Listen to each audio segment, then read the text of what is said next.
Sa ngalan ng Ama at ng Anak at ng Espiritu Santo, Amen. ang pagpapala ng ating Panginoong Heso Kristo, ang pag-ibig ng Diyos Ama, at ang makikipagkaisa ng Espiritu Santo naway sumainyong lahat. At sumaiyo rin. Mga kapatid, aminin natin ang ating mga kasalanan upang tayo'y maging marapat gumanap sa banal na pagdiriwang.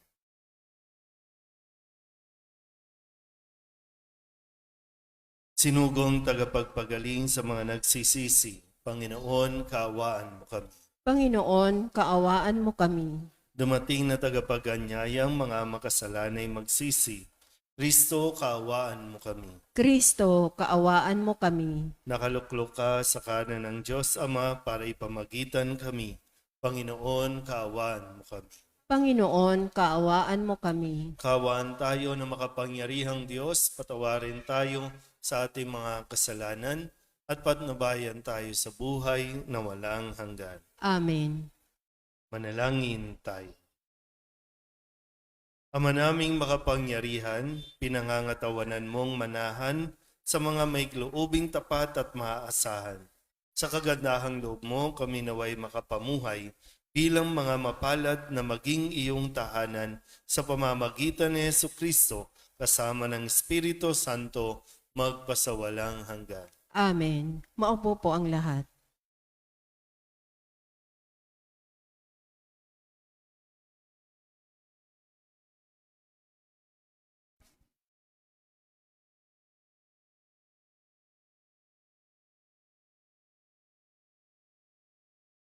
Ang simula ng sulat ni Apostol Santiago.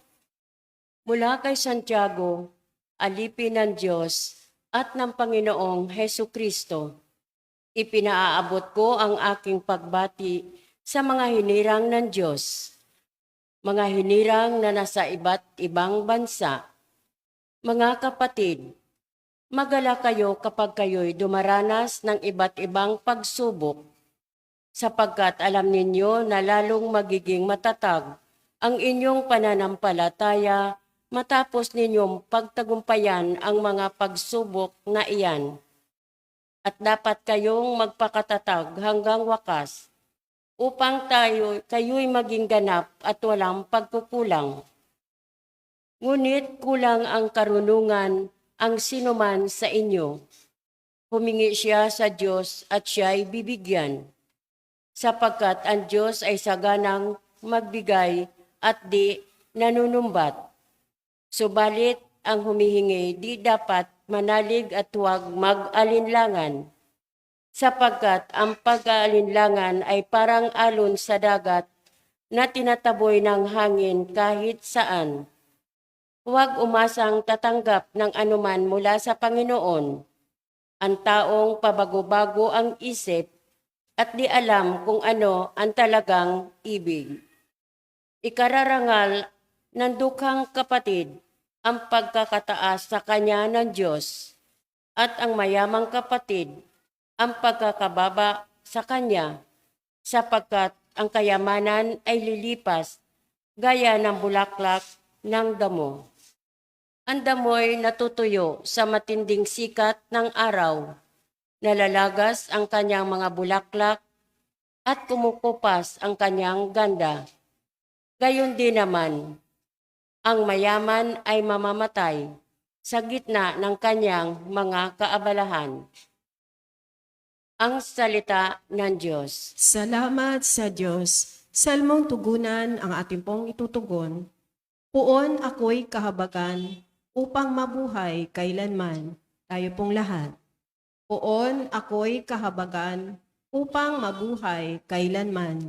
Ang sariling dati-rate namumuhay ng baluktot. Nang ako'y parusahan, salita mo ang sinunod. Tugon, Puon ako'y kahabagan upang mabuhay kailanman. kay buti mo, Panginoon, kay ganda ng iyong loob.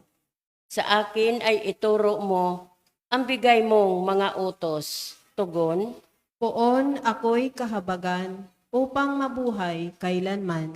sa akin ay nakabuti ang parusang iyong dulot. pagkat aking naunawa ang mahalaga ang iyong utos. Tugon, Poon ako'y kahabagan upang mabuhay kailanman. higit pa sa gintot pilak nitong buong sanlibutan, ang mabuting idudulot ng bigay mong kautusan. Tugon, Poon ako'y kahabagan upang mabuhay kailanman. nababatid ko, O Poon, matuwid ang iyong batas. Kahit ako'y pagdusahin, nananatili kang tapat. Tugon, Poon ako'y kahabagan upang mabuhay kailanman. aliwin mo sana ako niyang pag-ibig mong lubos, katulad ng binitiwang pangako sa iyong lingkod. Tugon, Poon ako'y kahabagan upang mabuhay kailanman. Tumayo po ang lahat.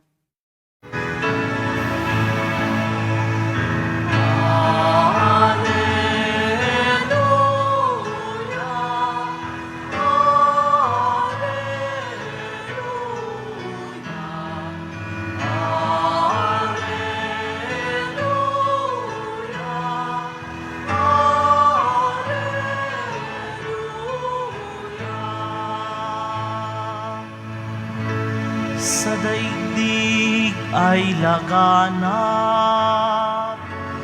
liwanag na sumisikat, salitang buhay ng lahat. Alleluia, Alleluia.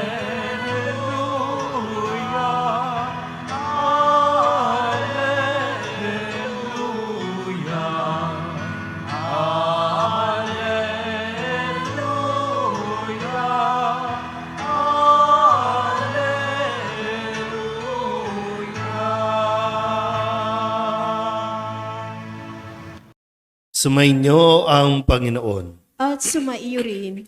Ang mabuting balita ng Panginoon ayon kay San Marcos. Papuri sa iyo, Panginoon. Noong panahong iyon, may dumating na mga Pariseyo at nakipagtalo kay Jesus. Ibig nilang masilo siya, kaya hiningi nila na magpakita si Jesus ng isang tanda mula sa langit. Napabuntong hininga ng malalim si Jesus at ang wika, bakit naghahanap ng tanda ang lahing ito? Sinasabi ko sa inyo, hindi sila pagpapakitaan ng anumang tanda. Iniwan niya sila at pagkasakay sa bangka ay tumawid sa ibayon. Ang mabuting balita ng Panginoon. Pinupuri ka namin, Panginoong Hesukristo. Ngayon po ay Lunes ng ika-6 na linggo sa karaniwang panahon. 2 araw bago po tayo pumasok sa panahon ng Kwaresma sa hudyat ng paglalagay ng abo sa ating pong mga muka o sa ating mga noo, ang Miyerkules ng Abo. Sa ngayon, tingnan po natin kung ano ba ang maganda na matutunan natin mula sa halimbawa na ipinakita ni Jesus sa kung paano niya haharapin o paano natin haharapin ang mga taong patuloy na hindi naniniwala sa atin. Sabi po dito, may mga Pariseyo na nakipagtalo kay Jesus. May mga Pariseyo at gaya ng madalas nating nalalaman tungkol sa mga Pariseyo, sila itong mga tao na ang tingin sa sarili ay matalino, alam na nila ang lahat ng bagay, kaya nahihirapan silang tanggapin si Jesus na siya rin ay magaling. Kaya dito, ulitin ko, nakikipagtalo sila kay Jesus. Okay? Pero si Jesus hindi nakipagtalo sa kanila. Magkaiba kasi yun, na may nakikipagtalo kay Jesus doon sa kanyang ginawa na hindi siya nakipagtalo. At anong ginawa niya? Iniwan niya ang mga ito. Sumakay sa bangka tumawid, pumunta sa ibang lugar. So, 'di ba? Minsan ito yung problema natin kasi.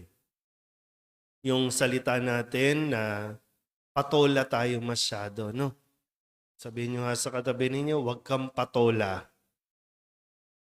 Tagpatola kasi, 'di ba? Parang gusto mo rin kasing may patunayan ka eh, 'di ba, no? Yung hindi mo matanggap din, kaya papatulan mo itong mga taong ito, no, na talagang mahuhulog ka sa bitag eh. 'Di ba? Kapag pinatulan mo ang kanilang mga sinasabi, wala, talo ka. Mai-stress ka lang, di ko alam. Ngayon, simula ng linggo, yung mga nagtatrabaho, hindi ko alam kung pagpasok nyo pa lang, dala-dala nyo pa yung mga samaan ng loob nung nakalipas na linggo o kaya yung inis mo sa kaopisina, inis mo sa mga kakatrabaho kasi pakiramdam mo talagang inaaway ka o gusto ka talagang subukan. Pues, huwag kang patola. Sayang ang oras, sayang ang panahon. Hindi mo kinakailangang patunayan ang sarili mo sa kanila. Pero ang kailangan mong gawin, i-improve mo ang iyong sarili. I-improve mo, hindi yung para may patunayan ka, hindi para ipamukha sa kanila na magaling ka rin, kundi kasi alam mo naman at kilala mo dapat yung sarili mo eh.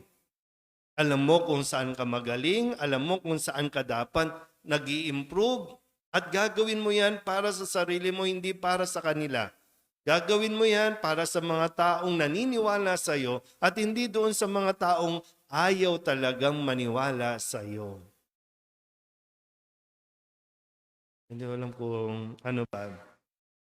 Hinaharap nyo ba yung mga nakikipagtalo sa inyo na yung sa umpisa, no? Kapag pwede kang makipag-usap, pero dapat alam mo na masasabi mo rin, ay wala, sarado ang isip nito, walang mapapala dito, walang mangyayari dito, useless to, nonsense to, iwan mo.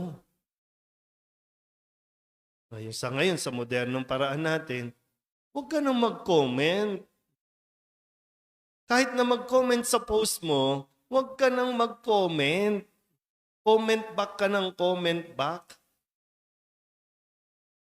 Pwede ngang, di ba, madali lang naman. I-unfriend mo. O pwede namang, hayaan mo lang siya. Hayaan mo siyang mamatay sa inggit na makita niya kung ano ang pinopost mo pero hindi mo kinakailangan magpaliwanag, hindi mo kinakailangan patulan yung mga hindi magagandang o kumbaga talagang sinusubok ka lang eh. Anong gagawin natin? Tapos, sasagutin ba nila yung pampa-hospital mo dahil na high blood ka? Hindi naman, di ba? So, ikaw lagi ang talo. Sino ang patola? Yan ang talo.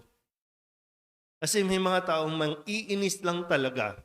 Kasi may mga taong wala lang magawa. Gusto ka lang inisin at kapag nainis ka, tuwan-tuwa sila.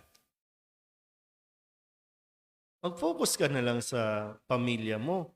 Mag-focus ka sa pagluluto, sa pag-aasikaso. Umuubusin sarili mo dyan sa social media, inaabangan mo kung ano sasabihin sa iyo ng mga tao. Inaabangan mo, lalo na, inaabangan mo kung anong masasabi ng taong nang iinis sa iyo, iinisin mo rin. So, ano mangyayari sa atin? Wala, napako na tayo doon. Hindi na tayo nakaalis.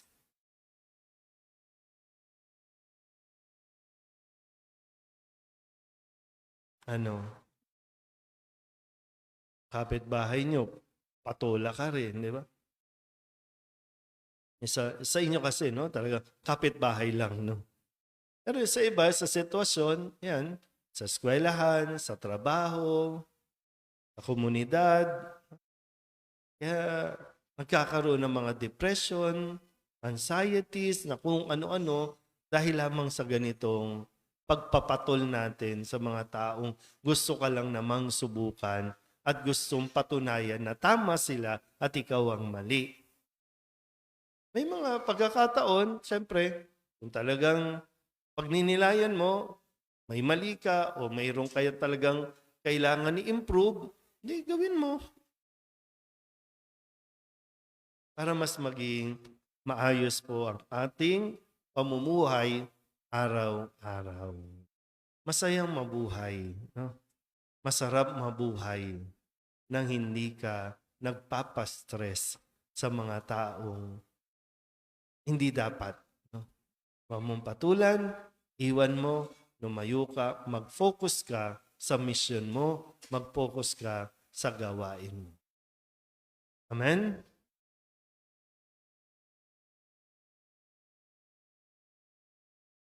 Bumaling tayo sa Diyos Ama sa panalangin para sa biyaya na makapagbagong buhay at matatag na maniwala sa panawagan ni Kristo sa pagbabalik loob. Ang ating itutugon, Panginoon, dinggin mo ang aming panalangin. Panginoon, dinggin mo ang aming panalangin.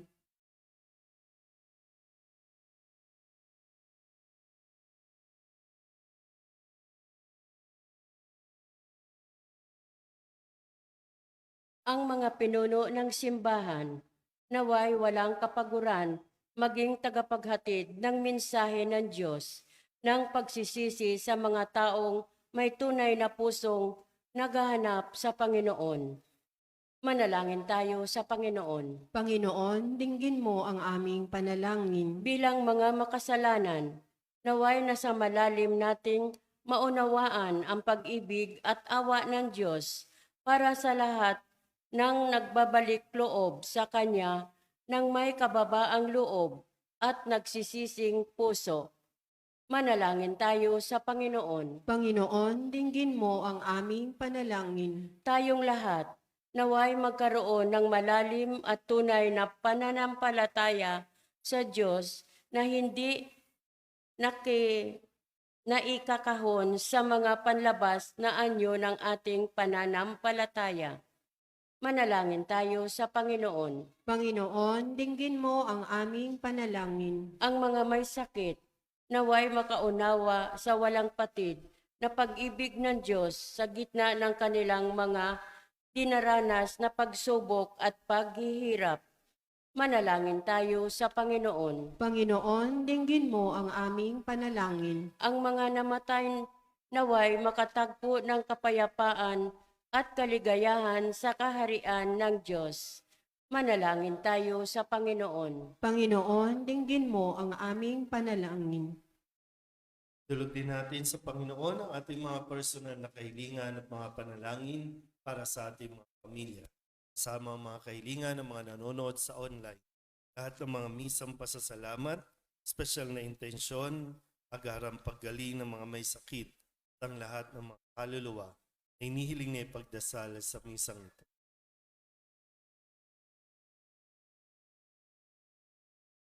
Ang lahat ng ito iniiling namin sa ngalan ni Kristo ang aming Panginoon. Amen. Maupo po ang lahat.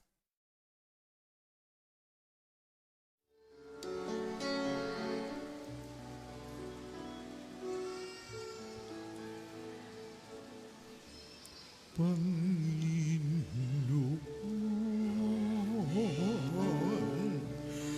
aming alay, itong alay at tinapay sa altar mo.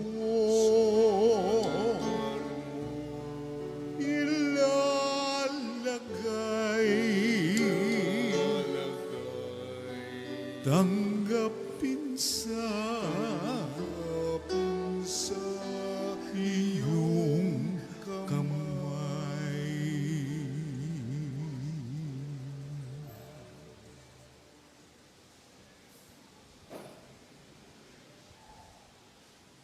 Manalangin kayo mga kapatid upang paghahain natin ang kalugdan ng Diyos amang makapangyarihan. sa iyong mga kamay, sa kapurihan niya at karangalan, sa ating kapakinabangan at sa buong sambayanan niyang banal. Ama naming lumikha, kami naway dalisayin at panibaguhin ng aming gaganapin paghahain. Kami naway itaguyod ng gagawin naming ito sa pagnanais naming sundin ang loob mo sa pamamagitan ni Jesucristo kasama ng Espiritu Santo magpasawalang hanggan. Amen. Sumainyo ang Panginoon. At sumaiyo rin, Itaas sa Diyos ang inyong puso at diwa.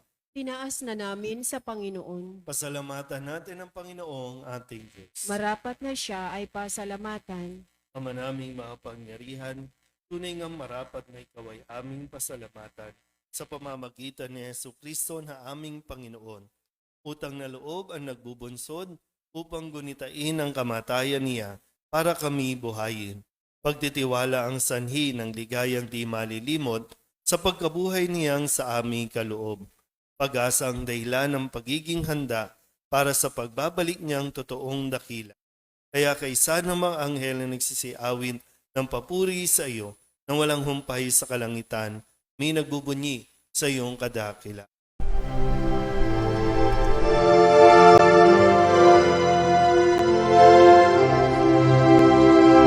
Santo, Santo, Santo, Panginoong Diyos makapangyarihan, napupuno ang langit at lupa ng kalwalhatian mo. Hosana sa kaitaasan, pinagpalang na paririto sa ngalan ng Panginoon. Hosana sa kaitaasan.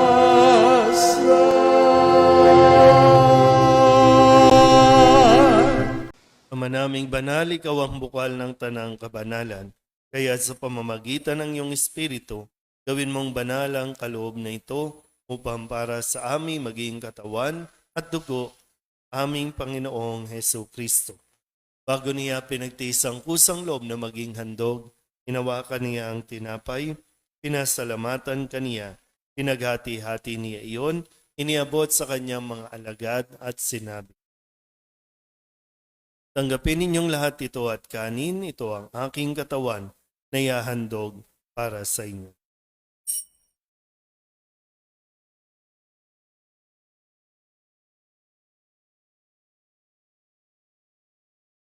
Gayun din naman nang matapos ang hapunan, hinawakan niya ang kalis, muli kaniyang pinasalamatan. Iniabot niya ang kalis sa kanyang mga alagad at sinabi, tanggapin ninyong lahat ito at inumin. Ito ang kalis ng aking dugo, ng bago at walang hanggang tipan. Ang aking dugo na ibubuhos para sa inyo at para sa lahat sa ikapagpapatawad ng mga kasalanan. Gawin ninyo ito sa pag-alaala sa akin.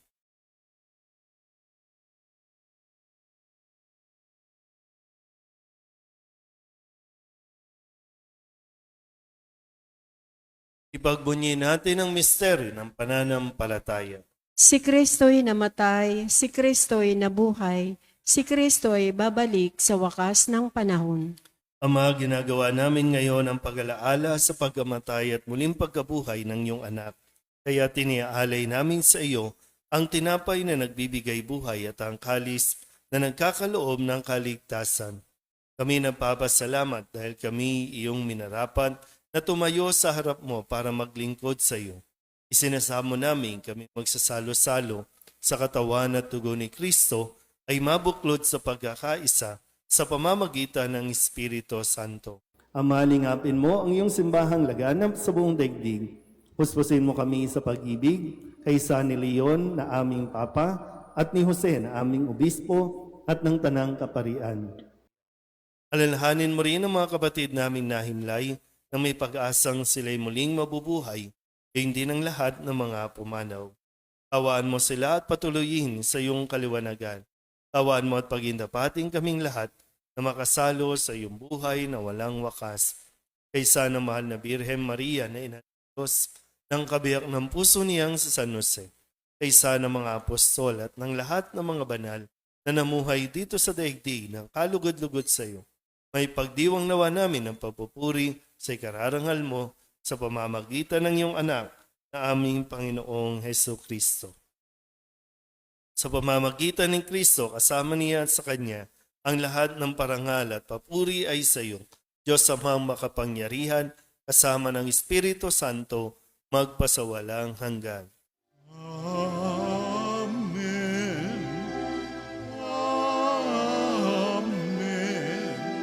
Amen. Amen.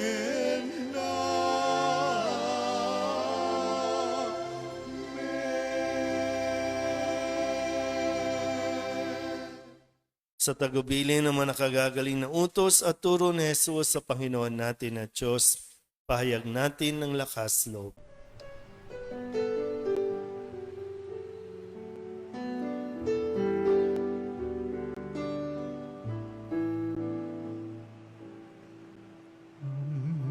Namin sumasalangit ka, sambahin ang ngalan mo, mapasa amin ang kaharian mo, sundin ang loob mo. Dito sa lupa para ng sa langit, bigyan mo po kami ngayon ng aming kakanin sa araw-araw at patawarin mo kami sa aming mga sala para ng pagpapatawan namin sa nagkakasala sa amin, at huwag mo kaming ibang dulot sa tukso, at yadya mo kami sa lahat ng masama. Hinihiling namin kami iadya sa lahat ng masama, pagkalooban ng kapayapaan araw-araw, iligtas sa kasalanan at ilayo sa lahat ng kapahamakan. Samantalang aming pinananabikan ang dakilang araw ng pagpapahayag ng tagapagligtas naming si Hesu Kristo. Sapagkat iyo ang kaharian at ang kapangyarihan at ang kapurihan magpakailanman. Amen. Panginoong Hesu Kristo, sinabi mo sa iyong mga apostol, kapayapaan ang iniiwan ko sa inyo, aking kapayapaan ang binibigay ko sa inyo. Tunghayan mo ang aming pananampalataya at huwag ang aming mga pagkakasala. Pagkalooban mo kami ng kapayapaan at pagkakaisa ayon sa iyong kalooban, kasama ng Espiritu Santo, magpasawalang hanggan. Amen. Ang kapayapaan ng Panginoon ay laging sumainyo. At sumaiyo rin. Mabigayan po tayo ng kapayapaan sa isa't isa.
Ito ang kordero ng Diyos. Ito ang nag-aalis ng kasalanan ng sanlibutan. Mapalad ang mga inaanyayahan sa kanyang piging. Panginoon, hindi ako karapat-dapat na magpatuloy sa iyo, ngunit sa isang salita mo lamang ay gagaling na ako. Katawan ni Kristo, Amen.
Tumayo po ang lahat. manalangin tayo. Ama naming mapagmahal, kaming pinapagsalo mo sa banal na pakikinabang, ay gawin mong laging manabik na pagsaluhan ang kaloob mong ito sa aming ikabubuhay. Sa pamamagitan ni Jesucristo, kasama ng Espiritu Santo, magpasawalang hanggan. Amen. Sumainyo ang Panginoon. At sumaiyo rin. At pagpalain kayo ng makapangyarihang Diyos, Ama at Anak, Espiritu Santo. Amen. Tapos sa banal na misa, humayo tayo sa kapayapaan ni Kristo. Salamat sa Diyos.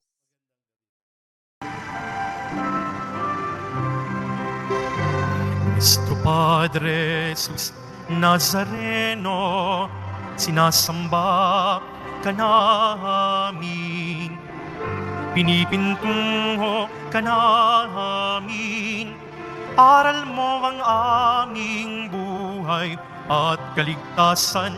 Nuestro Padre Jesus Nazareno, iligtas mo kami sa kasalanan. Ang krus mong kinamatayan ay sagisag ng aming kaligtasan. Nuestro Padre Jesus Nazareno, dinarangal ka na amin. Nuestro Padre Jesus Nazareno, nilulwalhati ka namin. Nuestro Padre Jesus Nazareno, dinarangal ka na amin.